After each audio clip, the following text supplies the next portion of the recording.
শাশুড়ি মা, চিঠিটা আপনাকে না লিখে আপনার ছেলেকে লিখতে পারতাম। লিখলাম না কারণ যে আকালকুণ্ডকে আপনি মার্কেটে নামিয়েছেন সে হয়তো চিঠিটা খুঁজেই পেত না। রাখতাম খাটে, ও হয়তো সেটার উপর মুড়ি টুড়ি মেখে খেয়ে নিত।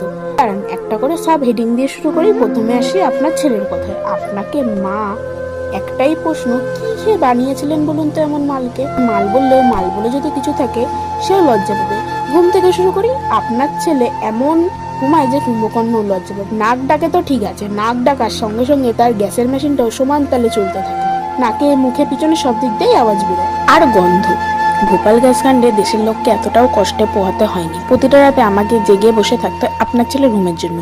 এমন করে মুখ হা করে ঘুমাবে একটা গোটা অনুব্রত মণ্ডল তাতে ঢুকে যায়। ঘুম থেকে উঠে আপনার ছেলে বাথরুমে গিয়ে কাপড় ছাড়ে না, জামা কাপড় পরেই বসে পড়ে। সে করুক, ফ্লাশ টানবে না? প্রতিদিন সকালে উঠে কোমরে হলুদ আকারের বিভিন্ন ধরনের বিস্ময়বোধক চিহ্ন দেখে দেখে আমার মাথা খারাপ হয়ে যায়। ঘরে একটা কাজ করবে না, সারা ঘরময় আপনার ছেলে জাঙ্গিয়া বারমুন্ডা স্যান্ডো গেঞ্জি ঘোরাফেরা করে। আর খাবার কথা, আচ্ছা বলুন তো, আমাকে কেন প্রতিবার লাজা খেতে হবে? কে বলেছে ঘরের বউরা মুড়ো খেতে পারে না?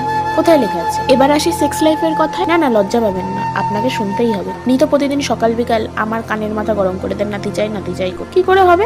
আপনার ছেলে রাত 10টায় বাড়ি ফিরে খেয়ে দিয়ে পাশ ফিরে ঘুমিয়ে পড়ে, শব্দ গন্ধ শুরু করে। আপনি আমাকে বলুন কি করে নাতি নাতনি হবে? একবার তো ঠিক করলাম আউটসোর্সিং করবো, তারপর পিছিয়েলাম। বাপের বাড়ি থেকে খাট আলমারি ড্রেসিং টেবিল সবই আনা যায়, নাতি নাতনি তো আনা যায় না। বলে বসিয়ে বাবা বাচ্চা করে যে জিনিসটাকে বানিয়ে বড় করে তুলেছেন, বিশ্বাস করুন জিনিসটা জাস্ট হয়নি। নেহাত আমি বলে 2 বছর ঘর করে গেলাম, অন্য কেউ হলে তাও করবে না।